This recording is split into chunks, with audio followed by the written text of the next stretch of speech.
guys, welcome back to Empowered Women Podcast. I am Jenny Sperry, co-host Rita Valenzuela.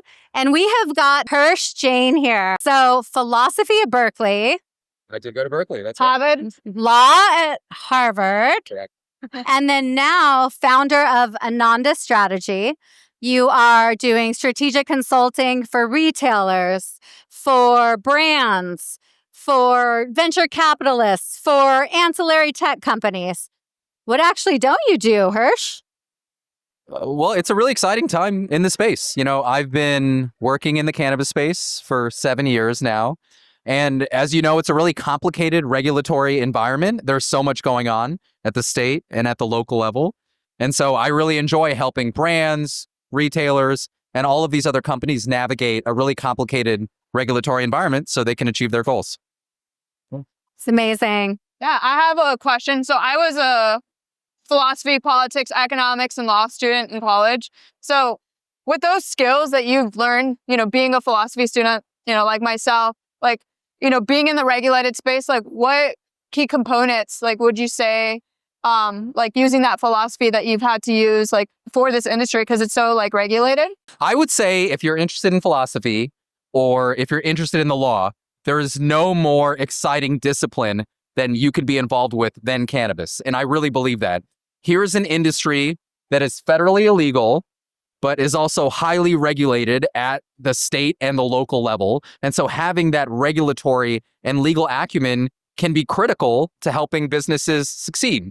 And, this is one of the most, innovative and emerging industries. So we have the opportunity to fashion a legal and regulatory framework around cannabis. So if you're a legal nerd, I think there's nothing that you should be doing It's besides a challenge cannabis. accepted, right? Because it's so regulated. You have to get through the hurdles. And essentially, you're like the king of getting into those hurdles, when you're guiding them through this. Totally. And I would just add to that, if you're interested in America, right, you see all of these different ways in which this product is regulated. So it is fascinating to see different cultures and people of different political persuasions figuring out a way to regulate cannabis in a way that is consistent with their values. And so I think that's what makes these state level experiments so fascinating.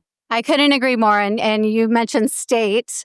I would love to know your hot take on federal legalization and what you think the timeline looks like.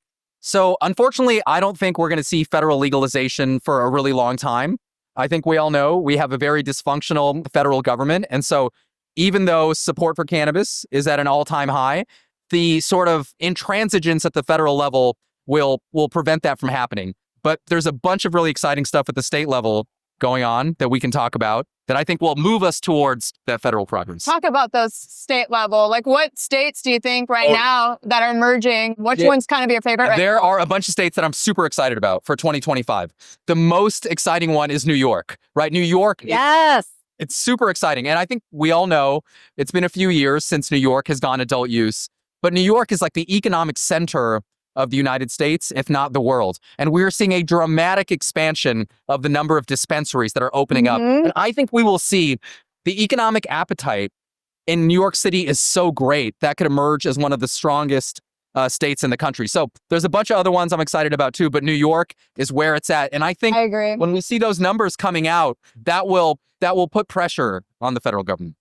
Absolutely. And then what about the international markets? So Germany, I think, is the most exciting thing happening internationally right now. I think, as many people know, about a year ago, Germany legalized cannabis for medical purposes. And if you just look at the explosion in patient numbers, the number of registered medical cannabis patients in the country, it's almost 1 million now. And Germany is a central economy. Germany is to Europe as California is to the United States. And so that will have ripple effects across the entire European continent. Effect, yeah, totally. And sure. I mean, the last thing I'll say is the emergence of an international cannabis scheme is one of the most powerful and legitimizing forces there is out there. It validates that this is a real industry and will put, Jenny, to your question, pressure on the United States. So that's why I'm going to Germany next month. I'm really excited about it. Amazing. Yeah. I spent some time there in Berlin. Really, really interesting market, with the licensing going on. You kind of mentioned earlier, there was something about the federal legalization. You think it's going to take a while Like Yep. when you say like a while, like what would make it so that it didn't take so long? Is there any prevention that, a consumer or maybe someone like in the business side could do to make that quicker? Here's how I think about it, right? If we use gay marriage as an analogy, right? If you remember, there was a 10 to 15 year period in this country where state after state legalized gay marriage, and yet there was no activity at the federal level. Yeah. I think a similar thing will happen in cannabis. And it was when, if you remember in 2015, after 32 states had legalized gay marriage, the Supreme Court finally stepped in and said that this federal state conflict doesn't make any sense.